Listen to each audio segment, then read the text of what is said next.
কিছু অপরাধ আছে, কিছু পাপ আছে, কিছু গুনাহ আছে, যেই গুনাহগুলোর সাজা শুধু আখিরাতেই দেওয়া হবে না, আল্লাহ রাব্বুল আলামিন নগদে দুনিয়াতে ওই পাপিষ্ঠকে বুঝিয়ে দিবেন। ওই পাপের শাস্তি দুনিয়াতেও তাকে পেতে হবে, আখিরাতেরটা তো থাকবেই। এরকম কিছু পাপ এবং অপরাধ কোরআন এবং হাদিসে বর্ণিত হয়েছে। এরকম 10টি পাপ, 10টি অপরাধের কথা আজ আমরা জানবো ইনশাআল্লাহ। এর ভিতরে সর্বপ্রথম, যেই অপরাধ করার শাস্তি শুধু আখিরাতে দেওয়া হবে না, আখিরাতের শাস্তি তো দেওয়া হবেই, দুনিয়াতেই আল্লাহ তাআলা ওই অপরাধীকে এই অপরাধের শাস্তি দিবেন, দিয়ে ছাড়বেন। এর মধ্যে প্রথম যে অপরাধের কথা বলতে চাই তা হলো মা বাবার অবাধ্যতা, মা বাবার নাফরমানি, মা বাবার সাথে বেয়াদবি করা, তাদের অসম্মান অশ্রদ্ধা করা, তাদের অধিকার নষ্ট করা, খর্ব করা। এটা এমন একটা অপরাধ, এই অপরাধের শাস্তি আল্লাহ শুধু আখিরাতে দিবেন তা নয়, ওই নরাধমকে, মা বাবার অবাধ্য এবং নাফরমান সন্তানকে আল্লাহ তাআলা দুনিয়াতে তার এই পাপের প্রায়শ্চিত্ত ভোগ করানো ছাড়া মৃত্যু দিবেন না। এ বিষয়ে মুস্তাদরাক হাকিমের বর্ণিত একটি হাদিস আছে। নবী আলাইহিস সালাম বলেছেন, বাবানি মুআজ্জালানি উকুবাতুহুমা ফিদ দুনিয়া আল বাগয়ু ওয়া উকুকুল ওয়ালিদাইন। মা বাবার নাফরমানি এর শাস্তি দুনিয়াতে নগদ দেওয়া হবে, আখিরাতটা তো আছেই। সেটা কখনো কখনো হতে পারে তার অবাধ্য সন্তানকে দিয়ে তাকে আল্লাহ তাআলা শাস্তি দিবেন, সেটা যেমন হতে পারে। আবার এমনও হতে পারে তার সন্তান নেই কিংবা সন্তানরা অবাধ্য না, আল্লাহ তাআলা তাকে অন্যভাবে অপমান অপদস্থ করে, লাঞ্ছনা দিয়ে, কষ্ট দিয়ে, তার থেকে নেয়ামত ছিনিয়ে নিয়ে কোনো না কোনো ভাবে আল্লাহ তাআলা তাকে শাস্তি দিবেনই দিবেন। তবে হ্যাঁ, যেই কোনো অপরাধের পর যদি কোনো মানুষ আল্লাহর কাছে তওবায়ে নাসুহা করে, খাঁটি অন্তরে তওবা করে, লজ্জিত হয়, মাপ চায়, ফিরে আসে, তার কথা ভিন্ন, আল্লাহ তাআলা তাকে মাফ করবেন। কারোর যদি বাবা মা দুনিয়াতে বেঁচে থাকেন আর বাবা মার প্রতি তার কখনো অশ্রদ্ধা হয়, অসম্মান হয়, বেয়াদবি হয়, তাহলে সেটার প্রায়শ্চিত্ত হলো বাবা মার কাছে মাপ চাওয়া, চোখের পানি ফেলে দিয়ে। যতক্ষণ পর্যন্ত অন্তর থেকে তারা ক্লিয়ারেন্স না দিবেন যে ঠিক আছে তোমার ব্যাপারে আর কোনো দুঃখ আমার অন্তরে নেই, ততক্ষণ পর্যন্ত মা বাবার কাছে ক্ষমা চাইতে থাকা, এটা হলো এই অপরাধের তওবা। এখানে শুধু মুখে আস্তাগফিরুল্লাহ বললে কখনো তওবা হবে না, বরং মা বাবার কাছে মাপ চাইতে হবে। আপনি যদি আপনার স্ত্রী সন্তানদের সামনে, মা বাবার সামনে বেয়াদবি করেন, তাহলে তাদের সামনেই আবার তাদের কাছে মাপ চাইতে হবে। আপনি যদি কারোর সামনে বাবা মাকে অসম্মান করে থাকেন, তাদের কোনো নির্দেশ লঙ্ঘন করে থাকেন, তাচ্ছিল্য প্রদর্শন করে থাকেন, ওই মানুষগুলোর সামনেই আবার আপনাকে প্রায়শ্চিত্ত করতে হবে। এটি হলো মা বাবার কাছে ক্ষমা চাওয়ার পদ্ধতি। আর যারা হতভাগাদের কাতারে পড়ে গেছেন, মা বাবার দুজনেই অথবা দুজনের কোনো একজনকে হারিয়ে ফেলেছেন, এখনো পর্যন্ত তাদের সাথে কৃত অপরাধ এবং জুলুম, অবিচার, যেটা আল্লাহ তাআলা সহ্য করবেন না, সে অপরাধের প্রায়শ্চিত্ত আপনি করতে পারেন নাই, দুনিয়া থেকে চলে গেছেন, তারা কিভাবে প্রায়শ্চিত্ত করবেন? তাদের প্রায়শ্চিত্তের কয়েকটা ধাপ আছে। নাম্বার 1, তারা মা বাবার হয়ে আল্লাহর কাছে অনেক বেশি ইস্তিগফার এবং চোখের পানি ফেলবেন। আল্লাহ, আমার বাবাকে, আমার মাকে আপনি মাফ করে দিন।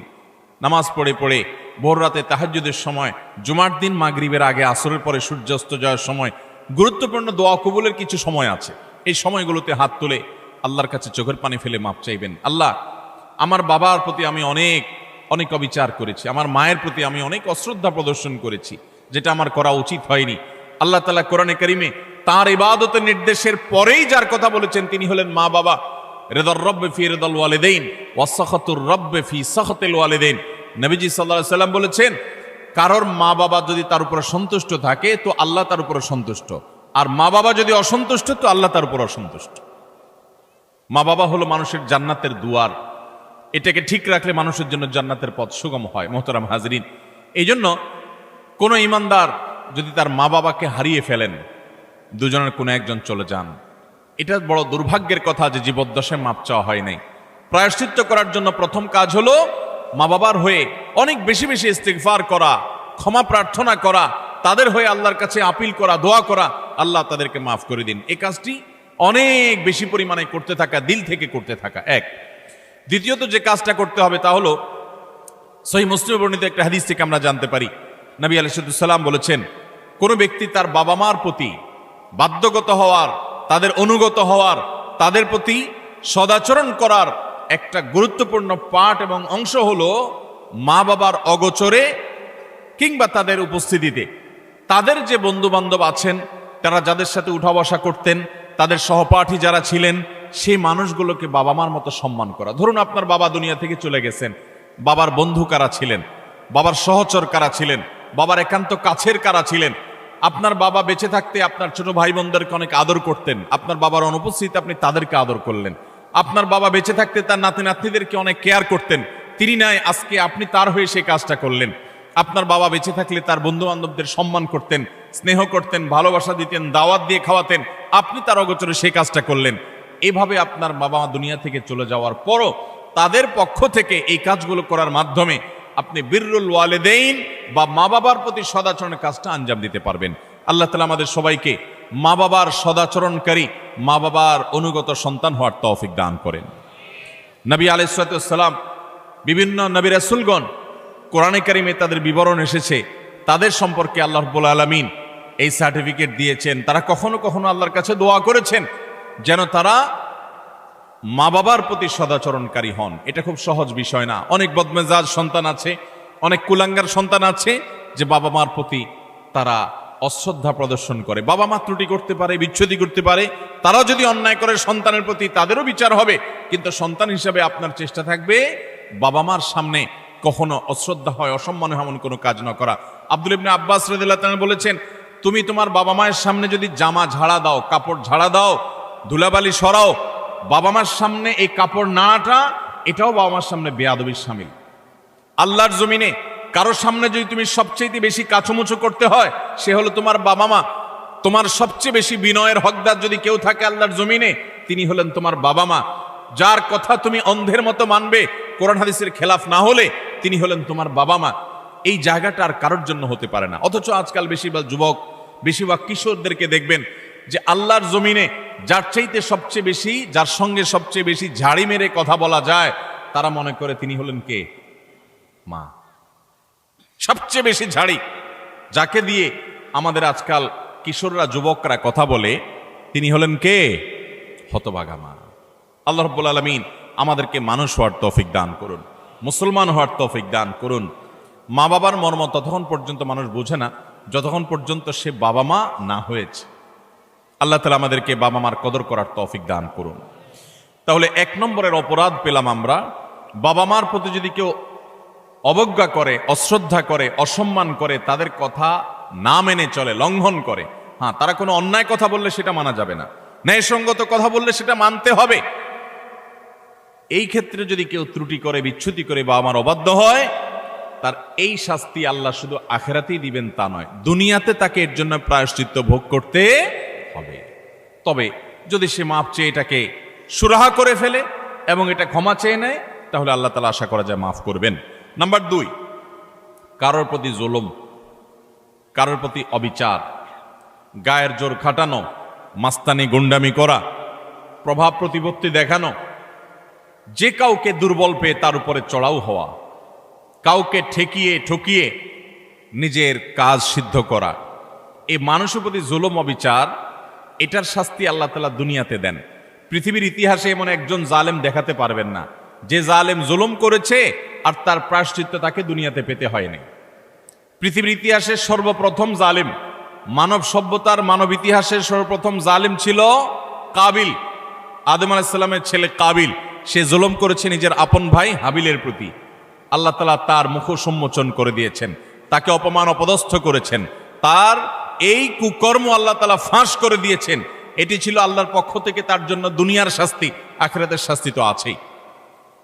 পৃথিবীর ইতিহাসে বহু জালেম গিয়েছে, নমরুদ জুলুম করেছে, আবু জাহাল জুলুম করেছে, উতবা সাহেবা জুলুম করেছে, অনেক পরাশক্তি জুলুম করেছে। আল্লাহ তাআলা তাদের প্রত্যেককে অপদস্থ করেছেন, অপমান করেছেন, তাদের মুখ সম্মোচন করেছেন, তাদের শাস্তি দিয়েছেন। তবে আল্লাহ ছাড় দেন, আল্লাহ ছাড় দেন। আল্লাহ বলেছেন, ইন্নামা নুমলি লাহুম, আমি ছাড় দিয়ে রাখি, ইন্না কাইদি মাতিন। ছাড় দেওয়ার পরে যখন ধরি, সে ধরাটা হয় বড় শক্ত, সেটা থেকে বাঁচার কোনো উপায় থাকে। জুলুম এমন অপরাধ, কোন মুসলমান যদি কোনো হিন্দুর প্রতি জুলুম করে, কোন নামাজি মানুষ যদি কোনো বেনামাজির প্রতি জুলুম করে, কোন ধার্মিক মানুষ যদি কোনো অধার্মিক মানুষের প্রতি জুলুম করে, তারপরও আল্লাহ তাআলার সাহায্য ওই মাজলুমের প্রতি থাকে, হোক সে অমুসলিম, হোক সে অন্য ধর্মের মানুষ।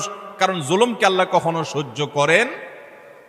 ভাইরা আমার, পশু পাখি তাদের কোনো জান্নাতও নাই, জাহান্নামও নাই। পশু পাখির কোনো জান্নাত জাহান্নাম আছে? তাদের কোনো ইবাদত বন্দেগী আছে? আল্লাহ তাআলা কিয়ামতের দিন গরু ছাগলকে জিজ্ঞাসা করবেন, তোমার যৌবনকাল কিভাবে কাটাইছো? ঘাস খায় কাটছো নাকি শুয়ে শুয়ে কাটছো? আল্লাহ জিজ্ঞাসা করবেন। জিজ্ঞাসাবাদ হবে মানুষের এবং জিনের। পশু পাখির কোনো জিজ্ঞাসাবাদ হবে? পশু পাখির আল্লাহ জিজ্ঞাসা করবেন, ঘাস বেশি খাইছো কিনা, অপচয় করছো কিনা? তোমার মালিক তোমাকে ঘাস খাইতে দিছে, অর্ধেক খাইছে আর অর্ধেক ফালাইছো, অপচয় করছো, জবাব দাও। এরকম কোনো কথা আছে হাদিস কোরআনে? নাই। তাদের কোনো বিচার নাই। কিন্তু জুলুম এমন অপরাধ, পশু পাখি পর্যন্ত একজন আরেকজনের প্রতি জুলুম করে। একটা গরু অন্য গরুটার উপরে চড়াও হয়ে তাকে আক্রমণ করে রক্তাক্ত করে ফেলেছে, গায়ের জোর ছিল। একটা ছাগল শিং ছিল আর একটা শিং ছিল না, যার শিং ছিল সে শিং দিয়ে গুতগুতি করে অন্য আরেকটা ছাগলকে আহত করেছে, আঘাতপ্রাপ্ত করেছে। একটা মোরগ অন্য মোরগের প্রতি অবিচার করেছে। নবী করিম সাল্লাল্লাহু আলাইহি সাল্লামের সুস্পষ্ট হাদিস পাওয়া যায়, কিয়ামতের ময়দানে এই পশুগুলোকে আল্লাহ তাআলা মাটি হওয়া থেকে আবার পুনরায় সৃষ্টি করবেন এবং দুনিয়াতে যে যার প্রতি অবিচার করেছে সেই অবিচারের বিচার আল্লাহ করবেন। যে এখন তুমি যে দুর্বল ছিল সে সবল যে তার প্রতি জুলুম করেছে, তার প্রায়শ্চিত্ত স্বরূপ তাকে সে গুঁতো মারবে এবং এর শাস্তি পাবে। এরপর আল্লাহ বলবেন, কুনু তুরাবা, তোমরা আবার মাটি হয়ে যাও, আবার তারা মাটির সাথে মিশে যাবে। অর্থাৎ তাদের কোনো বিচার নেই। কিন্তু পশু পাখিও যদি একে অন্যের প্রতি জুলুম করে, আল্লাহ রাব্বুল ইজ্জত তার বিচার কিয়ামতের ময়দানে করবেন। তাহলে মানুষের জুলুম এটা কত জঘন্য হতে পারে, কত ভয়াবহ হতে পারে। কোরআনে কারিমে আল্লাহ তাআলা বলেছেন, ওমা রাব্বুকা বিযাল্লামিল লিল আবিদ, তোমার রব আল্লাহ তিনি বান্দার প্রতি কোনো জুলুম করেন না। আল্লাহ হাদিসে কুদসিতে বলেছেন, ইন্নী হাররামতু যুলমা আলা নাফসি, আমি আল্লাহ বলেছেন তিনি আল্লাহ, তিনি তার নিজের প্রতি নিজে জুলুমকে হারাম করে দিয়েছেন। আল্লাহর উপরে কোনো হালাল হারাম করার কেউ আছে? হালাল হারাম করবে তো তিনি, যিনি মহান সৃষ্টিকর্তা, তিনি নিজে সৃষ্টিকর্তা। তাকে আবার হালাল হারাম বাতাবে কে? তার জন্য কোনো বিধিনিষেধ তো থাকার কথা নয়, কিন্তু তিনি নিজের প্রতি নিজে এটা আরোপ করেছেন যে আমি জুলুমকে আমার উপরে হারাম করে দিয়েছি। আজ সমাজের চতুর্দিকে তাকালে দেখবেন এই ভয়াবহ অপরাধ। আমরা অনেকে নামাজ কালাম পড়ছি, মুখে হয়তো দাড়িও আছে, আমি হয়তো নিজেকে মুসলমান দাবিও করছি, আমি হয়তো তাসবিহ তিলাওয়াতও করছি, অথচ আমি একজন রিকশাওয়ালাকে দুর্বল পেয়ে জুলুম করছি, আমি হয়তো অধীনস্থ কর্মচারীকে দুর্বল পেয়ে জুলুম করছি, আমি হয়তো আমার চাইতে আরেকজন একটু কম ক্ষমতা সম্পন্ন তাকে পেয়ে আমি চড়াও হচ্ছি, আমি হয়তো আমার মালিক অনুপস্থিত আছে এই দুর্বলতায় আমি তার সম্পদের প্রতি জুলুম করছি, তার কাজ ফাঁকি দিয়ে জুলুম করছি।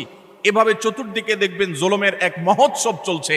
আল্লাহ রাব্বুল আলামিন কোরআনে কারিমে পরিষ্কারভাবে জানিয়েছেন যে জুলুম যদি কেউ করে, এই জুলুম চুল পরিমাণও যদি করা হয় এর বিচার আল্লাহ তাআলা করবেন। আখিরাতে শুধু বিচার হবে তা নয়। আমরা যে হাদিসটি আবু দাউদ এবং তিরমিজিতে পাই, সেই হাদিসে নবী সাল্লাল্লাহু আলাইহি ওয়াসাল্লাম বলেছেন, মা মিন যামবিন আজদারু আই ইউআজ্জিলাল্লাহু লিসাহিবিহি আল উকুবা ফিদ দুনিয়া মা মা ইয়াদখিরুহু ফিল আখিরাহ মিসলাল বাগয়ি ওয়া কাতিআতির রাহিম।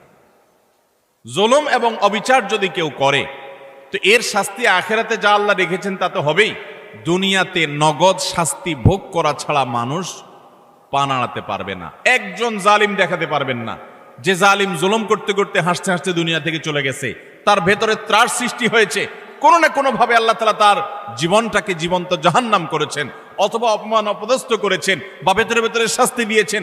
এই শাস্তি ভোগ করা ছাড়া কোনো জালিম যেতে পারে না। এই জন্য ভাইরা আমার, কারোর প্রতি যদি জুলুম হয়, বিশেষ করে আমাদের তরুণ বন্ধুদেরকে আমরা বলি যে কয়েকজন বন্ধু যখন একসাথ হন শরীরের মধ্যে একটা ভাবসাব চলে আসে। কয়েকজন কলেজে পড়ুয়া বন্ধু, আজকাল কলেজে পড়া লাগে না, এখন কিশোর গ্যাং বাইর হইছে, পুস্কে পুস্কে 4-5 জন একসাথে হয়ে গেলেই মাস্তান হয়ে যায়, ঠিক না বে ঠিক? 4-5 জন একসাথে হলে শরীরে একটা ভাবসাব চলে আসে। একা একা যদি চায়ের দোকানে যান তো আস্তে করে খুব নরম সুরে বলেন, মামু 1 কাপ চা দেন। আর যখন 4-5 জন 6-7 জন একসাথে যান তো শরীরে ভাব চলে আসে। একবারে বেশি 2বার যদি ডাকা লাগে ওই টি বয়কে, ওই কর্মচারী বেচারাকে, তখন তার দিকে তেড়ে যান, শক্ত কথা বলেন, জোরে আওয়াজ করেন, ভাবখানা এমন যে আপনি কি হুনুরু হয়ে গেছেন।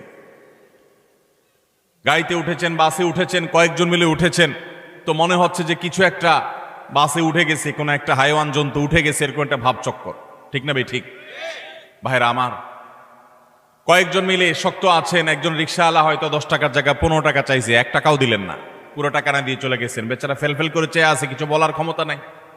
মনে রাখবেন, এর সবগুলো আল্লাহর খাতায় লেখা হচ্ছে। একটি পাপ এমন নাই, একটি জুলুম নাই যে জুলুম আল্লাহর খাতায় লেখা হচ্ছে না। নবী করিম সাল্লাল্লাহু আলাইহি ওয়াসাল্লাম সেজন্য বলেছেন, সেদিন আসার আগে নিজেদের এই সকল মামলাগুলোকে নিষ্পত্তি করে ফেলো, মানুষের অধিকারগুলো দিয়ে ফেলো, যাদের প্রতি জুলুম করেছ মাপ চেয়ে সেগুলোকে ক্ষমা চেয়ে সবগুলাকে চূড়ান্তভাবে নিষ্পত্তি করে ফেলো। যেদিন এগুলোর বিচার যখন আল্লাহ শুরু করবেন তখন কাউকে ছাড় দিবেন না। নবী সাল্লাল্লাহু আলাইহি ওয়াসাল্লাম বলেছেন, আতাদরুনা মানিল মুফলিস, তোমরা কি জানো সবচেয়ে বড় ভিখারিকে, অভাবীকে? সাহাবীরা বলেছেন, আল মুফলিসু ফিনা মান লা দিনারাহু ওয়া লা দিরহামা, হে আল্লাহর রাসূল, আমাদের মধ্যে যার টাকা পয়সা নাই সেই তো অভাবী, আমরা জানি। নবীজি সাল্লাল্লাহু আলাইহি ওয়াসাল্লাম বলেছেন, আরে সেই অভাবী আসল অভাবী না, আসল অভাবীর পরিচয় তাহলে শুনো। একটা লোক দুনিয়াতে অনেক কোরআন তেলাওয়াত করেছে, অনেক তাসবিহ জপেছে, অনেক হজ উমরা করেছে, অনেক বেশি ইবাদত বন্দেগী করেছে, অনেক নফল নামাজ পড়েছে, নফল রোজা রেখেছে, অনেক দান সাদাকা করেছে, অনেক ভালো কথা মানুষকে শুনিয়েছে, অনেক মাহফিলে সে গিয়েছে, অনেক ভালো কাজে সহযোগিতা করেছে, হাজী সাহেব গাজী সাহেব হয়েছে, সবই ঠিক আছে। কিন্তু এত বিশাল পরিমাণ আমলের পাহাড় নিয়ে আল্লাহর কাছে তিনি হাজির হয়েছেন, তার আশা এত আমল করে আসছি, জান্নাত আমার ঠেকাবে কে? কিন্তু দেখা গেল দুনিয়াতে তার জীবদ্দশায়, কৈশোর বয়সে, যৌবনে, প্রাপ্তবয়স্কে, বৃদ্ধ বয়স্কে, বিভিন্ন পর্যায়ে এসে সে কখনো কাউর প্রতি অত্যাচার করেছে, অবিচার করেছে, কাউকে ঘাট ধাক্কা দিয়েছে, কাউকে একটা ঘুষি দিয়েছে, কাউকে একটা গালি দিয়েছে, কাউর প্রতি অবিচার করেছে, কারোর প্রতি জুলুম করেছে, কখনো কাজের বুয়ার প্রতি করেছে, কখনো ড্রাইভারের প্রতি করেছে, কখনো অধীনস্থের প্রতি করেছে, কখনো আপন ভাইয়ের প্রতি করেছে, কখনো আপন বোনের প্রতি করেছে, কখনো নিজের স্ত্রীর প্রতি করেছে, কখনো হয়তো সন্তানের প্রতি করেছে, নানামুখী মানুষের প্রতি জুলুম করেছে। এই জুলুমগুলোর যাদের প্রতি করা হয়েছে, কিয়ামতের ময়দানে এই লোক যখন আমলের পাহাড় নিয়ে জান্নাতে যাওয়ার জন্য মুছে তাও দিবে, সমস্ত পাওনাদার হাজির হয়ে আল্লাহর কাছে বলবে, আল্লাহ, এই ব্যক্তি যে আজ জান্নাতে যাওয়ার জন্য প্রস্তুতি গ্রহণ করছে, এই লোক সে আমাদের অধিকার নষ্ট করেছে, আমাকে একটি আঘাত করেছে, আমি দুর্বল ছিলাম, হয়তো রিকশাওয়ালা, কিছু বলতে পারি নাই, আপনি তো আহকামুল হাকিমিন, আজ বিচার দিবসেতে বিচার হবে, দুনিয়াতে আমি বিচার পাই নাই, আজকে আমি বিচার চাই। আল্লাহ তাআলা তখন ওই ব্যক্তিকে আল্লাহ রাব্বুল আলামিন তখন বলবেন, এখন বিচার হলো, তুমি যে আমলের পাহাড় নিয়ে এসেছো সেখান থেকে কিছু আমল সওয়াব তাকে দিয়ে দাও, কিছু সওয়াব তাকে দিয়ে দাও, তোমার কাজের প্রায়শ্চিত্ত হবে। তাকে আল্লাহ তাআলা বিদায় করবেন, নিষ্পত্তি করবেন। আরেকজন হাজির, এভাবে একে একে যত পাওনাদার তার কাছে হবে, সমস্ত পাওনাদারদের পাওনা দিতে দিতে তার আমল যা নিয়ে এসেছে এ আমলের সকল সওয়াব ফুরিয়ে যাবে, শেষ। কিন্তু পাওনাদার তখনও আছে। এবার পাওনাদারদের পাওনা নিষ্পত্তি করবার জন্য আল্লাহ তাআলা পাওনাদারদের পাপের বোঝা তার মাথায় একটু একটু করে, তার অপরাধের অনুপাত হারে আল্লাহ তাআলা দিতে দিতে পাপের বোঝা মাথায় নিয়ে, আমল তো সওয়াব তো এর আগেই শেষ পাওনাদারকে দিয়ে, এবার পাওনাদারদের পাপের বোঝা মাথায় নিয়ে সে জাহান্নামে নিক্ষিপ্ত হবে। নবী সাল্লাল্লাহু আলাইহি ওয়াসাল্লাম বলেছেন, ওই লোকের মতো ভিখারি, তার মতো অসহায়, তার মতো অভাবী, তার মতো কপাল পোড়া আল্লাহর জমিনে আর কেউ হবে না। সেই অভাব যেন আমাদের না হয়। এজন্য ভাইরা আমার, দুনিয়ার জীবনে আমার কারোর প্রতি যেন কোনো জুলুম না হয়, কোনো অবিচার না হয়, গায়ের জোর যেন আমি না দেখাই। আল্লাহ যেন আমাকে মনুষ্যত্ব, এটা যেন আমার মধ্যে অর্জন করতে পারে। বিশেষ করে তরুণ এবং কিশোর বন্ধুরা, বয়সের কিছু পাগলামো আছে, বয়সের কারণে শরীরে কিছু গরম ভাব আসে, খবরদার, কারোর প্রতি যদি কখনো রাগ করেও ফেলেন, অবিচার করেও ফেলেন, শয়তানের প্ররোচনায় পড়ে সাথে সাথে তার কাছে মাপ চেয়ে নেবেন, নিষ্পত্তি করে ফেলবেন, এটা রেখে দিবেন না। কারণ আল্লাহর খাতায় প্রত্যেকটা অপরাধ লিপিবদ্ধ হবে। এটা তো আখিরাতের কথা। আজ আমরা যেটি বলছি তা হলো, নবী করিম সাল্লাল্লাহু আলাইহি ওয়াসাল্লাম বলেছেন, আখিরাতের যে শাস্তির কথাটা তো আছেই, কিন্তু কারোর প্রতি যদি কেউ জুলুম করে, দুনিয়াতে আল্লাহ রাব্বুল আলামিন তাকে সেই জুলুমের শাস্তি, প্রায়শ্চিত্ত তাকে দিবেন, এর মুখোমুখি তাকে হতেই হবে। আল্লাহ তাআলা আমাদেরকে জুলুমের মতো এই পাপ অপরাধ থেকে বেঁচে থাকার তৌফিক দান করুন। 3 এবং 4 এবং 5 এই তিনটি আরেকটি হাদিসে আসেছে। 3 নম্বর হলো আত্মীয়তার সম্পর্ক ছিন্ন করা, 4 নম্বর হলো কথায় কথায় মিথ্যা কথা বলা, এবং 5 নম্বর হলো আমানতের খেয়ানত করা। কেউ টাকা রেখেছে, আপনি মেরে দিলেন, কারোর কাছ থেকে বাকি নিয়েছেন, আর ওই লোকের চেহারাও মারালেন না, সামনেও গেলেন না, কারোর কাছ থেকে হাওলাত নিয়েছেন, এরপর তার মোবাইল নম্বরই ব্লক করে ফেললেন। কেউ আপনাকে কোনো কথা বলছে কারোর কাছে না বলতে, আপনি সবার কাছে বলে বেড়ালেন। কারোর কোনো গোপন তথ্য আছে, এটা ফাঁস করে দিলেন। এরকম যত প্রকার আমানতের খেয়ানত আছে, এই সবগুলোর কারণে আল্লাহ তাআলা দুনিয়াতে নগদ শাস্তি দিবেন। তাহলে 3 নম্বর হলো আত্মীয়তার সম্পর্ক ছিন্ন করা, 4 নম্বর হলো মিথ্যা, 5 নম্বর হলো খেয়ানত, আমানত নষ্ট করা।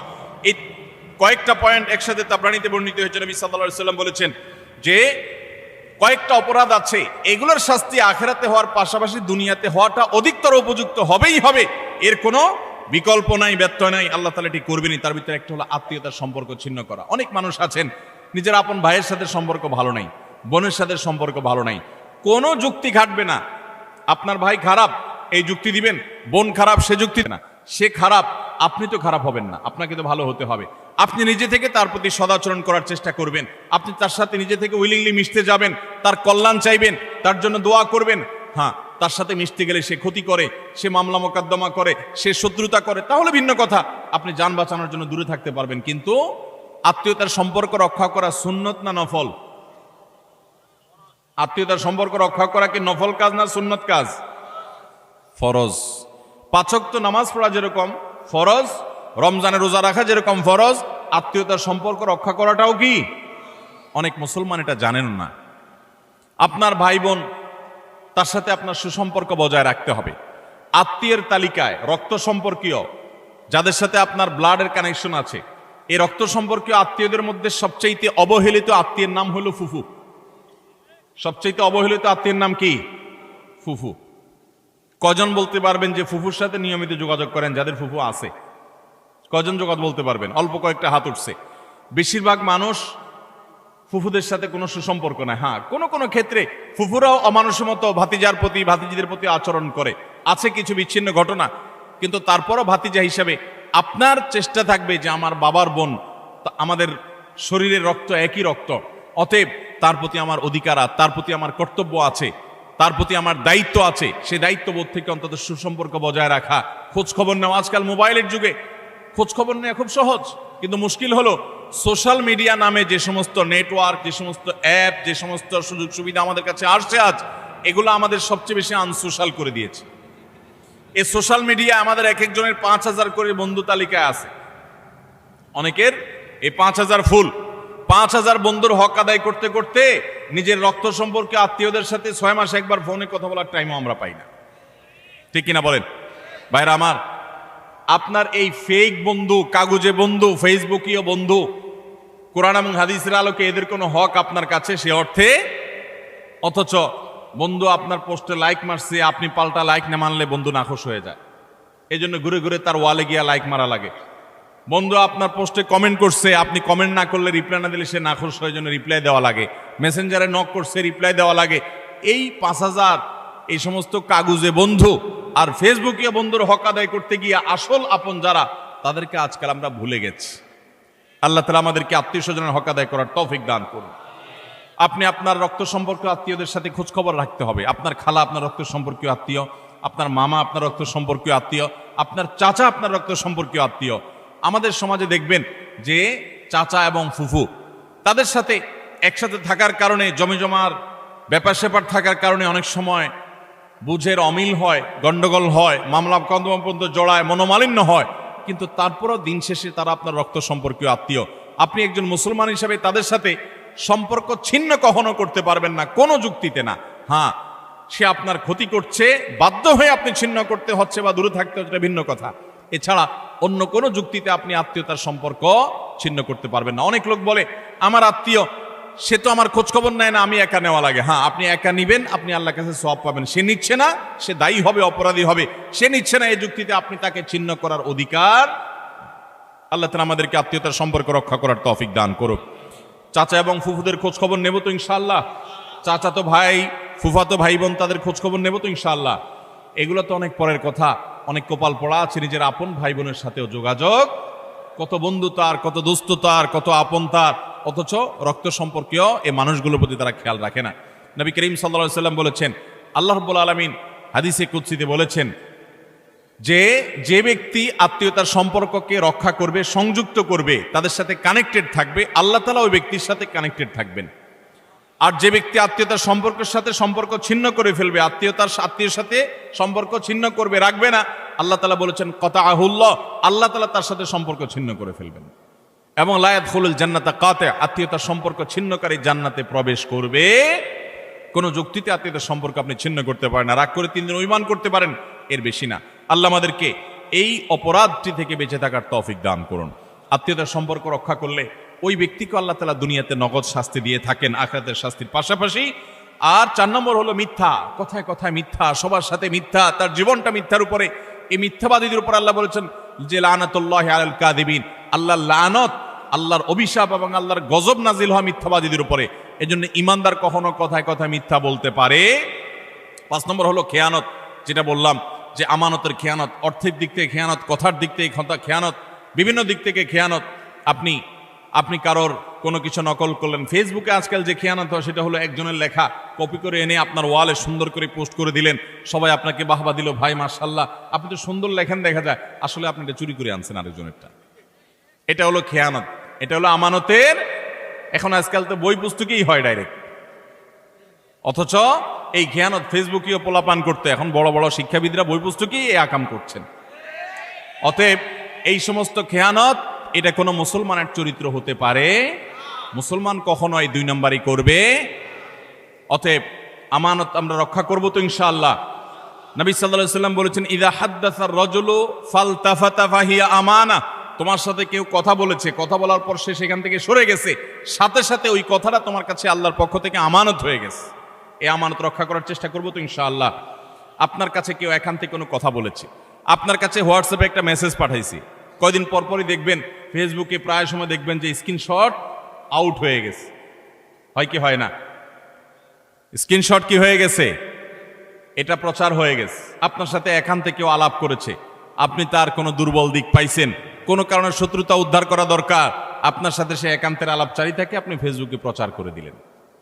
এটা আমানতের খেয়ানত, এটা মানুষের প্রাইভেসি লঙ্ঘন। ইসলাম মানুষের প্রাইভেসিকে এত গুরুত্ব দেয় যে কেউ যদি কারোর বাড়িতে উকি মারে, এবং দেখার চেষ্টা করে তার ব্যক্তিগত সময়কার উঠা বসা, কাজ কাম, অ্যাক্টিভিটিস, নবী আলাইহিস সালাম বলেছেন এটা এমন জঘন্য অপরাধ যে এই লোকের চোখ উফড়ে ফেলার মতো অপরাধ সে করেছে। আজকাল দেখবেন প্রায় সময় অমুকের আইডি হ্যাক করেছে, অমুক আইডি হ্যাক করে সেখান থেকে তার ব্যক্তিগত সব তথ্য সে ফাঁস করেছে, এটা করেছে সেটা করেছে। কেউ কারোর মোবাইল ফাইলে ঘাটাঘাটি করে তার ব্যক্তিগত জিনিসপত্র ঘাটাঘাটি শুরু করে। এগুলো সবগুলো আমানতের খেয়ানত। আমাদের কথা, আমাদের কাজ, আমাদের টাকা, আমাদের পয়সা, লেনদেন সবকিছুতে আমানতদারিতা দেখাতে হবে।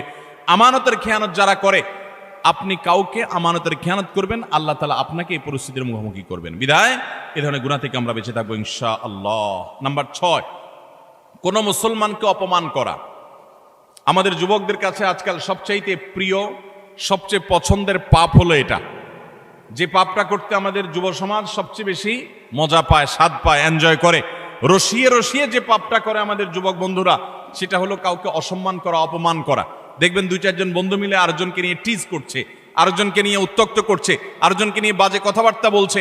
এমনকি আপনার ইউনিভার্সিটিগুলোতে আমরা প্রায় সময় দেখি যে কি হয়ে থাকে, র্যাগিং এর শিকার হয় ছোট ভাইয়েরা, জুনিয়ররা, এবং এটাকে তারা মনে করছে তাদের অধিকার। মানুষ যখন অসভ্য হয়ে যায়, পশুদের মধ্যে এই কালচার নাই যে একে অন্যকে অপমান করে তারা এরকম অসভ্যের মতো আনন্দ উৎসব করে, এটা তাদের মধ্যে পর্যন্ত নেই। আল্লাহ তাআলা সেজন্য এই মানুষগুলোর সম্পর্কে বলেছেন উলাইকা কাল আনআমি বাল হুম আদাল, যাদের হিতাহিত জ্ঞান নেই, ভালো মন্দ পরখ করার মতো ক্ষমতা নেই, অন্যায় করে আবার সে উল্লাস করে, ফুর্তি করে, এই মানুষগুলো চতুষ্পদ জন্তুর চাইতে আরো খারাপ, কারণ চতুষ্পদ জন্তু এত খারাপ হতে পারে না।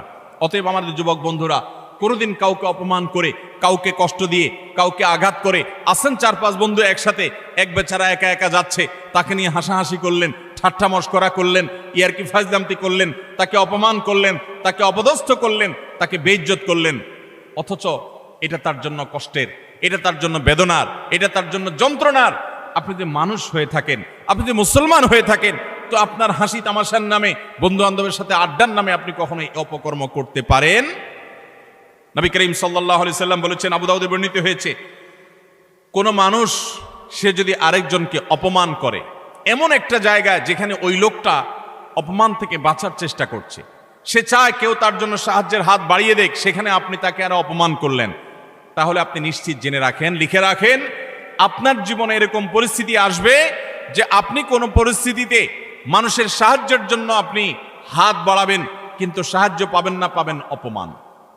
কারণ মানুষকে অপমান করলে তার শাস্তি আল্লাহ তাআলা দুনিয়াতে নগদ দিয়ে থাকে। আল্লাহ তাআলা এই অপরাধ থেকে, এই গুনাহ থেকে আমাদেরকে বেঁচে থাকার তৌফিক দান করুন। ভাইরা আমার, ভালো মুসলমান হওয়ার জন্য ভালো মানুষ হতে হবে।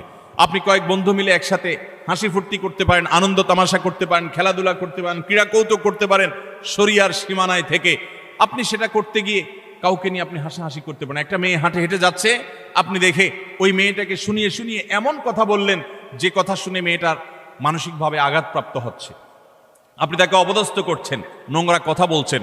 যুবকদের মধ্যে এই রোগ আছে না নাই? জনে জনে ঘরে ঘরে আজকে এই রোগ ভরে গেছে। ভাইরা আমার, আল্লাহ আপনাকে বিবেক দিয়েছেন, আপনি আনন্দ অবশ্যই করতে পারেন, আপনি অবশ্যই কৌতুক করবেন, আপনি অবশ্যই ক্রীড়া করবেন, আপনি অবশ্যই রসিকতা করবেন, বন্ধুদের সাথে মজা করবেন। কিন্তু আপনার মজা আরেকটা মানুষের কষ্টের কারণ, আপনার মজা আরেকটা মানুষের অপমানের কারণ হতে পারে না। আপনার বিবেককে জিজ্ঞাসা করুন, কোনো পশু এত নিচে নামে না। আল্লাহ তাআলা আমাদের যুবকদেরকে সঠিক এবং সুন্দর পথে চলার তৌফিক দান করুন। মনে রাখবেন, এই সমস্ত অপকর্মের একটা শাস্তি তো আপনাকে নগদে পেতেই হবে, সেটা হলো অপরাধ বোধের অদৃশ্য দাহন। অনেক লোক আছে দেখবেন, বৃদ্ধ বয়সে এসে হাজী সাহেব, গাজী সাহেব, দাড়িয়ালা, হজরতজি ইত্যাদি সেজে যায়, কিন্তু উনি জানেন উনি যৌবন বয়সে বহু মেয়েকে উত্ত্যক্ত করেছে, বহু ছেলের গায়ে হাত তুলেছে, বন্ধু বান্ধব মিলে বহু অন্যায় করেছে, বহুত আকাম কুকাম করেছে। এই সমস্ত আকাম কুকামের কথা যখন মনে হয়, তখন অপরাধ বোধের একটা জ্বালা আছে ভেতরে, সে নিজেকে নিজে জানে যে আমি কত খারাপ ছিলাম, এই যন্ত্রণায় সে ভুগতে থাকে। আর যারা যৌবনকালে এই সমস্ত অন্যায় এবং পাপাচার থেকে বেঁচে থেকে তাদের যৌবনকে পরিচ্ছন্ন করে, পড়াশোনা করে, কেরিয়ার গড়ে তোলে, সামাজিক কর্মকাণ্ড করে, বন্ধু বান্ধব মিলে ক্রীড়া কৌতুক করে, শরিয়ার সীমানার মধ্যে থেকে কারোর প্রতি অবিচার অন্যায় করে না, তাদের এই জীবনের সবচেয়ে নগদ আল্লাহ তাআলার পক্ষ থেকে যে পুরস্কার আছে, তাহলে মানসিকভাবে সে ফিল করে যে আমি অন্যায় করি নাই, আমি অবিচার করি নাই, আমি যৌবন বয়সে ভালো কিছু কাজ করতে পেরেছি। আল্লাহ আমাদেরকে যৌবনকালে ভালো কোনো কাজ করার তৌফিক দান করুন। আমরা এই সমস্ত অনাচার থেকে বেঁচে থাকবো তো ইনশাআল্লাহ। আজকাল যুবকদেরকে দেখবেন, প্রায় সময় দেখবেন রোস্টিং ভিডিও বানায়। ভিডিওর নাম কি? Roasting video. রোস্টিং ভিডিও মানে কি? একজনকে রোস্ট করে। এতদিন আমরা শুনছি মুরগি রোস্ট করে, এখন পোলাপান কি রোস্ট করে? মানুষ রোস্ট করে। একটা মানুষের হয়তো কোনো ভুল হয়েছে, তার ভুল হলে অবশ্যই তার সমালোচনা হতে পারে, যৌক্তিক সমালোচনা হতে পারে, ভুল সংশোধন হতে পারে, ভুল শুধরানো হতে পারে, কিন্তু ভিডিও বানায়া তার চরিত্র হনন, তার ব্যক্তিগত বিষয় এসে তুলে এনে তাকে একেবারে মুরগিরে যেরকম রোস্ট করে, তার গোষ্ঠী উদ্ধার করার নাম হলো রোস্টিং ভিডিও। আমরা কোন সভ্যতায় বসবাস করছি? যুবকদের কাছে এই জিনিসগুলো খুব এনজয় করার মতো বিষয়। এগুলো দেখে আমরা অনেকে খুব হাসি, আমরা খুব আনন্দ পাই, খুব মজা পাই। আমাদের রুচি নষ্ট হয়ে গেছে। ভাইরা আমার, একজন মানুষ আরেকজন মানুষকে নিয়ে চরম অপমানকর কোনো কাজ কখনো করা, এটা কখনো সভ্য মানুষের কাজ হতে, এটা কখনো মুসলমানের কাজ হতে পারে। আল্লাহ তাআলা আমাকে আপনাকে এরকম সচেতন দায়িত্বশীল মুসলমান হওয়ার তৌফিক দান করুন। আমরা কোনো মানুষকে অপমান করব, আমরা কোনো মানুষকে কষ্ট দেব। আজ অনেক যুবক আছে বাবার বয়সী একজন মানুষের সাথে পর্যন্ত বেয়াদবের মতো আচরণ করে।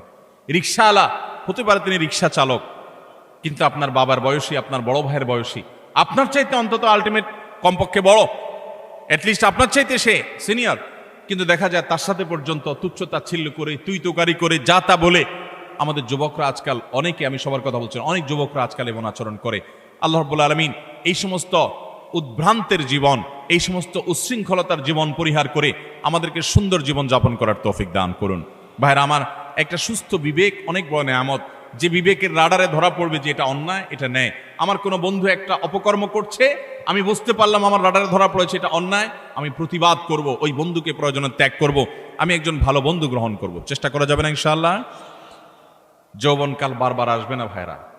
যৌবনের যে পাগলামি, যৌবনের যে উচ্ছলতা, যৌবনের যে উন্মাদনা, আল্লাহর শপথ করে বলছি এটা চিরকাল থাকবে? থাকবে না, এটা চলে যাবে। কি করেছেন সে জিনিসটা কিন্তু ঠিকই থেকে যাবে, আপনার কর্মটা ঠিকই থেকে যাবে। যৌবনের এই সময়টা চলে যাবে, কিন্তু যৌবনকালে যা যা করেছেন এই সবগুলো আপনার আমল নামা যেমন লেখা থাকবে, আপনার স্মৃতিতেও থাকবে। আমল নামার কারণে আপনার আখিরাতে শাস্তি হবে, আর স্মৃতিতে থাকার কারণে আপনার পরবর্তী বয়সে আপনাকে অপরাধবোধের অদৃশ্য দাহনে আপনাকে জ্বালাতে থাকবে, অস্থিরতা আপনার মধ্যে কাজ করতে থাকবে। অতএব যৌবনকালে এবং যে কোনো বয়সে আমরা কোনো মানুষকে অপমান অপদস্থ করব। কোনো মানুষ বিপদে পড়েছে, হয়ে গেছে তার দ্বারা একটা কোনো সমস্যা, আপনি চান্স পেয়ে এবার তার 14 গোষ্ঠী উদ্ধার করা শুরু করলেন না ভাই। এই সময় হাত বাড়িয়ে দেন, পারলে তাকে সাহায্য করেন। আল্লাহ রাব্বুল আলামিন আপনার কোনো বিপদে এরকম মানুষ দিয়ে দিবেন যে মানুষ আপনার হাত ধরে আপনাকে উদ্ধার করবে। চেষ্টা করবো না ইনশাআল্লাহ? তাহলে 6 নম্বর অপরাধ এটি যে কোনো মানুষকে অপমান করলে, কোনো মুসলমানকে অপমান করলে তার শাস্তি আল্লাহ রাব্বুল আলামিন দুনিয়াতে দেন। এবং যে ব্যক্তি কোনো বিপদে পড়া মানুষকে, যার দরকার সাহায্য, সে সাহায্যের জন্য হাহাকার করছে, ওই টাইমে তাকে আরো আঘাত করে, আরো আক্রমণ করে, তার রোস্টিং ভিডিও বানায়, তার চরিত্র হনন করে, তাকে অপমান অপদস্থ করে, এই ব্যক্তি তার যখন জীবনে এরকম পরিস্থিতিতে পড়বে, আল্লাহ তাআলা ঠিক একইভাবে অন্য আরেক পাপিষ্ঠকে দিয়ে আল্লাহ তাআলা তাকে সাইজ করবেন। বিদায় বেঁচে থাকবো তো ইনশাআল্লাহ। নাম্বার 7, মানুষকে দেখানোর জন্য কোনো ভালো কাজ করলে, এখন ফেসবুকের সময়, এমন কোনো ভালো কাজ পাওয়া কঠিন হবে যেটা আমরা ফেসবুকে দেই না। আমরা আমাদের আস-সুন্নাহ ফাউন্ডেশনের বিভিন্ন ভালো কাজ কার্যক্রম ফেসবুকে দেই, সেটা হলো জবাবদিহিতা। ডোনাররা যে ডোনেশন করেন তাদের টাকা কোথায় খরচ হচ্ছে, সেটা কিভাবে খরচ হচ্ছে, সেটা তাদেরকে জানানোর জন্য। ব্যক্তিগত দান, ব্যক্তিগত ভালো কাজ, এটাকে একজন ইমানদার যথাসম্ভব লুকাবার চেষ্টা করবে। হ্যাঁ, অন্যকে উৎসাহিত করবার জন্য দান কখনো প্রকাশ্যও দেওয়া যেতে পারে, সেটা প্রশংসনীয় হতে পারে। কিন্তু আজকাল দেখবেন যে যুবকদের দোষ দিয়ে লাভ কি? অনেক মধ্যবয়স্ক মানুষও আছে, দেখা যায় কোনো গরিব মানুষকে হয়তো একটা কলা দান করছে, কলা ত্রাণ হিসাবে, ওই কলা দেখা যায় 6 জন 7 জন মিলে ধরে রাখছে। বোঝার কোনো উপায় নেই কি গরিবকে দিচ্ছে না গরিবে তাদেরকে দিচ্ছে। এই চিত্র আমাদের সমাজে আছে না নেই? সামান্য কয়টা মুড়ি দিচ্ছে, সামান্য একটা কিছু দিচ্ছে, তো এতজন মিলে দিচ্ছে, এটা দেখে বোঝার উপায় নাই যে গরিব মানুষটা দিচ্ছে না এরা গরিব মানুষকে দিচ্ছে। এই সমস্ত তামাশা আমাদের সমাজে হয় কি হয় না বলেন? কদিন আগে একটা ভিডিও ভাইরাল হয়েছে যে এক লোক দোয়া করবে, তো একটা ছেলেকে মোবাইল দিয়া ভিডিও করতে লাগাই দিছে, ওইটা আবার আরেকজন ভিডিও করে ফেলছে।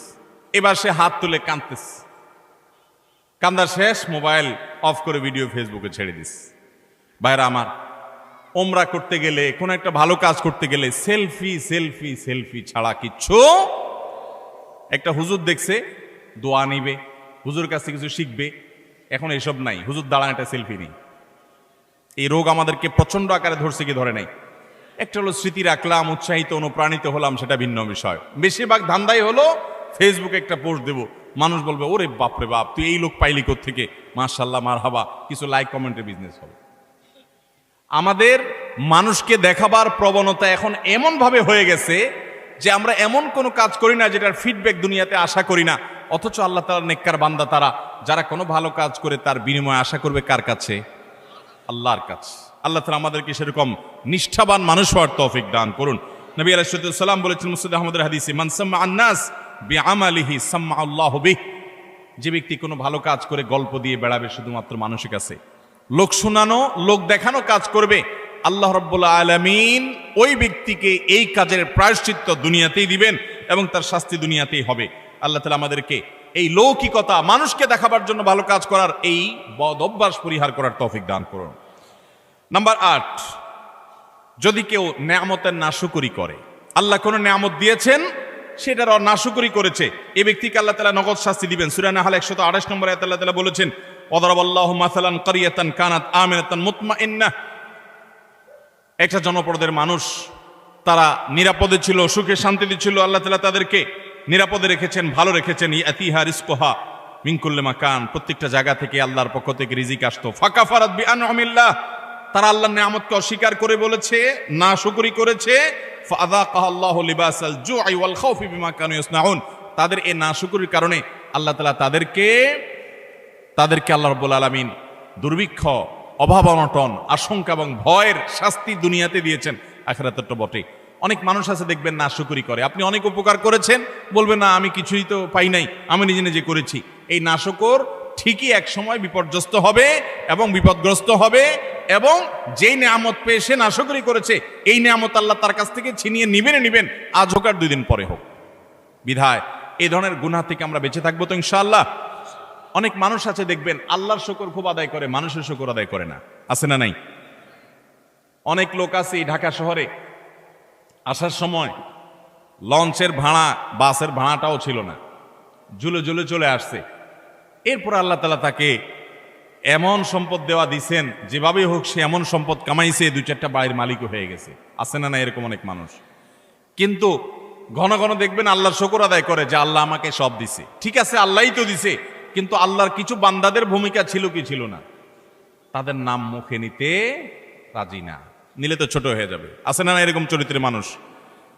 কোনো অর্জন হলে সব ক্রেডিট আল্লাহরে দেয়, এটা ভালো, কিন্তু আল্লাহকে শুধু দিলে হবে না। কোনো বান্দা যদি আপনাকে উপকার করে, আপনাকে এই পর্যন্ত আসতে সহযোগিতা করে, তো তার কৃতজ্ঞতাও আপনাকে আদায় করতে। নবী আলাইহিস সালাম বলেছেন, মাল্লাম ইয়াশকুরিন নাস লাম ইয়াশকুরিল্লাহ, যে মানুষের কৃতজ্ঞতা আদায় করে না, অকৃতজ্ঞ হয়, সে আল্লাহর প্রতি অকৃতজ্ঞ, সে আল্লাহর কৃতজ্ঞতা আদায় করার কোনো মূল্য হতে। বিধায় মানুষের কৃতজ্ঞতা আদায় করবো তো ইনশাআল্লাহ। যে যতটুকু আমার উপকার করেছে, যার দ্বারা যতটুকু অর্জিত হয়েছে, এটাকে অকপটে স্বীকার করার মতো মানসিকতা থাকতে হবে। ইমানদার কখনো অকৃতজ্ঞ নাশকর হতে পারে, এ নাশকরির শাস্তি আল্লাহ তাআলা দুনিয়াতে দিয়ে থাকেন। ঠিক একইভাবে 9 নম্বরের যে অপরাধ, তা হলো ব্যবসায় ফাঁকি দেওয়া।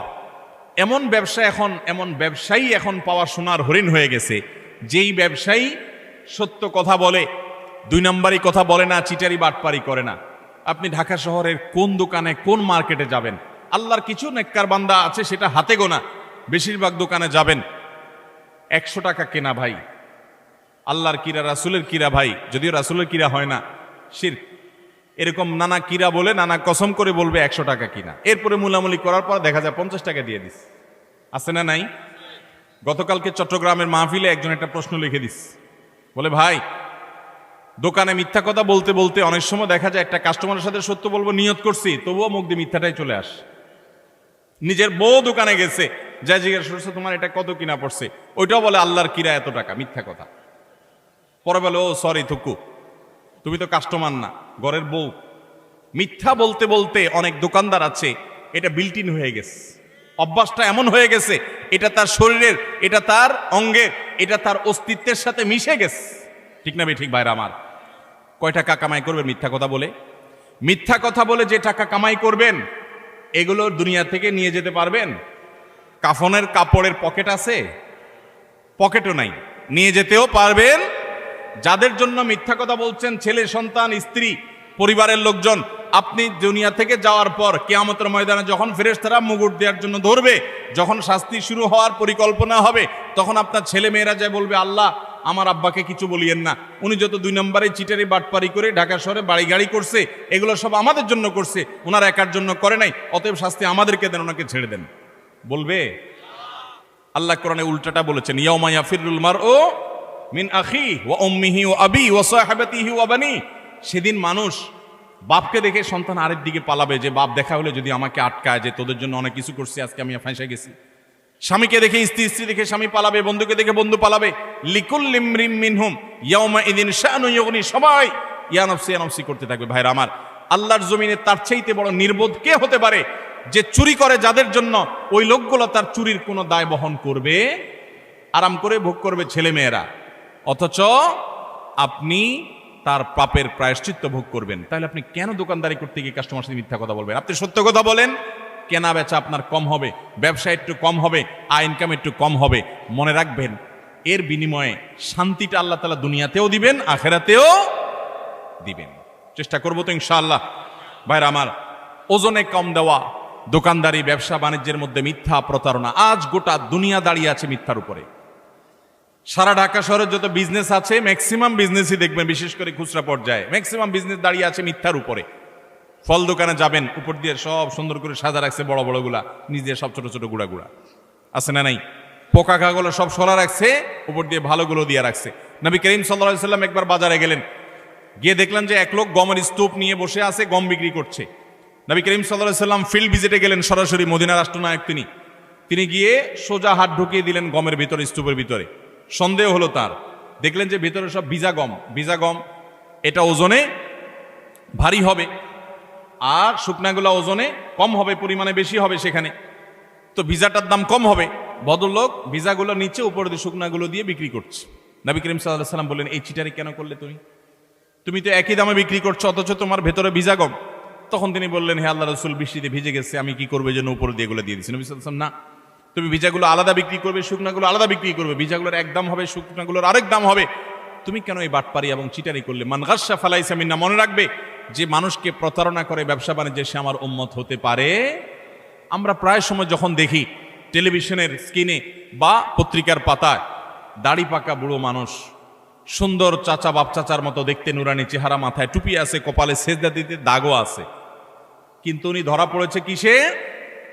2 নম্বর মাল বিক্রি করতে গিয়ে। হয় কি হয় না এগুলা? আমাদের অনেক মুসলমান মনে করে ইসলাম হলো নামাজ রোজার নাম। শুধুমাত্র ভাইরা আমার, ইসলাম নামাজ রোজার নাম যেমন, ঠিক এমনি ভাবে আমার লেনদেন, কায় কারবার, বেচা কিনা, ব্যবসা বাণিজ্য, সেখানেও সততার পরিচয় দেওয়া। অনেকে বলে, ভাই এরকম সততার পরিচয় দিতে গেলে আজকাল আর ভাত জুটবে না। ভাত জোটার দরকার নাই, চিড়া জোটক। ইমানদার কখনো নীতিতে ছাড় দিতে পারে। সততার সাথে চলবো তো ইনশাআল্লাহ। শুআয়ব আলাইহিস সালামের জাতি, তারা ব্যবসা বাণিজ্যে এরকম 2 নম্বরই করতো। আল্লাহর গজব তাদের উপরে নাজিল হয়েছে। এই উম্মত কিয়ামতের আগ পর্যন্ত আল্লাহর গণগজব আসবে না, ধ্বংস করবে না। নবী সাল্লাল্লাহু আলাইহি ওয়াসাল্লাম দোয়া করে গেছেন যেন এটা না আসে। কিন্তু এইরকম পাপের পাপিষ্ঠ, অপরাধী, খারাপ ব্যবসায়ী, তাদেরকে আল্লাহ দুনিয়াতে নগদ শাস্তি দিবেন। অন্য কোনো শাস্তি হোক আর না হোক, ওই যে ভেতরকার যে অদৃশ্য দাহন, জ্বালা, যন্ত্রণা, এটা আল্লাহ তাআলা দিবেন। অনেকে দেখবেন যে পারিবারিকভাবে অশান্তির সাগরে হাবুডুবু খাচ্ছে, কিন্তু আপনি দেখবেন উপর দিয়ে গাড়ি বাড়ি, ফিটফাট বেড, চাকচিক্যময় জীবন। আল্লাহ তাআলা আমাদেরকে এই ধরনের অপরাধ থেকে বেঁচে থাকার তৌফিক দান করুন। নাম্বার 10, যে কোনো সাধারণ কুফরি, আল্লাহর প্রতি অবিশ্বাস, পাপাচার, এগুলোর কারণেও আল্লাহ তাআলা দুনিয়াতে নগদ একটা শাস্তি দেন। মিনিমাম একটা শাস্তি হয়, সেটা হলো মানসিক অশান্তি এবং ডিপ্রেশন। আপনারা প্রায় দেখবেন গোটা পৃথিবীতে সবচেয়ে বেশি আত্মহত্যা করে তারা যারা কোনো ধর্মে বিশ্বাসী না। সবচেয়ে বেশি আত্মহত্যা করে যারা কোনো ধর্মে বিশ্বাসী। এটা আমার কথা না, এটা বিশ্ব স্বাস্থ্য সংস্থার বিভিন্ন কয়েক বছরের জরিপ মিলিয়ে রব্বি আল্লাহ নামে একটা গ্রন্থ অনেকগুলো ভাষায় অনুদিত হয়েছে রিয়াদ থেকে। এর বাংলা অনুবাদ আমি করেছিলাম। সেখানে একটা গ্রাফ তারা তুলে এনেছেন। বিশ্ব স্বাস্থ্য সংস্থার জরিপের আলোকে কয়েক বছরের জরিপ দেখানো হয়েছে, সারা পৃথিবীতে তুলনামূলকভাবে আত্মহত্যার পরিমাণ, প্রবণতা সবচেয়ে কম যাদের মধ্যে, তারা হলো মুসলমানরা। কারণ কি জানেন? মুসলমান যদি দেয়ালে পিঠ থেকে যায়, সে জানে উপরে আল্লাহ আছেন, তার একটা আস্থার জায়গা থাকে, ভরসার জায়গা থাকে। আর যার আল্লাহর প্রতি বিশ্বাস না, সে বলে ও স্যাড, ব্যাড, শেষ। আফসোস করা ছাড়া তার কিছু আর থাকে। যালিকা বিআন্নাল্লাহা মাওলাল্লাযীনা আমানু ওয়া আন্নাল কাফিরিনা লা মাওলা লাহুম। আল্লাহ হলেন ঈমানদারদের অভিভাবক, আর কাফেরদের কোনো অভিভাবক থাকে। অতএব ভাইরা আমার, যে কোনো পাপের একটা নগদ শাস্তি হলো মানসিক অশান্তি, মানসিক যন্ত্রণা। আপনি দেখবেন যারা আত্মহত্যা করে মারা যায়, প্রায় সময় দেখবেন, এই যে কিছুদিন আগে, গত বছর সম্ভবত, একজন প্রতিষ্ঠিত একজন নায়ক, তার শ্বশুর আত্মহত্যা করে মারা গেলেন। কিসের অভাব বলেন? টাকা আছে, পয়সা আছে, গাড়ি আছে, হ্যাঁ কিছু দেনা হয়েছেন, কিছু পেরেশানি হয়েছে, এটা তো অনেক গরিব মানুষের হয়, অনেক ইমানদারের হয়। কিন্তু বেশিরভাগ ক্ষেত্রে দেখবেন ডিপ্রেশন, আর ডিপ্রেশন ছাড়া কিছু নাই। ঘুম আসে না, মদ খাওয়া ছাড়া ঘুম আসে না, ওষুধ খাওয়া ছাড়া ঘুম আসে না। অথচ ভোগের যত উপকরণ সব তার হাতের কাছে আছে, মদের বোতলও তার কাছে আছে, নর্তকীও তার সামনে আছে, অন্যায়, পাপাচার এবং উচ্ছলতা, এটা করার যত মাধ্যম আছে সব তার হাতের কাছে আছে, কিন্তু শান্তি জিনিসটা নাই। মানসিক শান্তি জিনিসটা আল্লাহ রাব্বুল আলামিন কোরআনে কারিমে বলেছেন, আলা বিযিক্রিল্লাহি তাতমাইন্নুল, আল্লাহর জিকির, আল্লাহর আনুগত্যের মধ্যে প্রশান্তি আসে। ভাইরা আমার, সালাহাতু সঙ্গে বুদি দিল খারাস, আজ মুদে এক জামানা খাকে বাস। পাপ বহুত করেছেন, পাপে মজা আছে আমি জানি। জেনা করেছেন, মাদকের দিকে হাত বাড়িয়েছেন, অন্যায় অনাচার করেছেন, অবৈধ পথে কামাই করেছেন, অনেক টাকা পয়সা করেছেন, কিছু স্বাদ পেয়েছেন আমি জানি। আজ মোদে এক জামানা খাকে বাস। আসুন এবার একটু ভিন্ন স্বাদ আস্বাদন করি। আল্লাহর বাধ্যগত হয়ে, আল্লাহর নাফরমানি ছেড়ে দিয়ে আল্লাহর গোলামের জীবন কিছুদিন পরীক্ষামূলক করে দেখেন, এটার যে স্বাদ দুনিয়াতে ভোগের জীবনে, সেই স্বাদ কখনো পাওয়া যায়? আল্লাহ আমাদের সবাইকে আল্লাহর সমস্ত নাফরমানি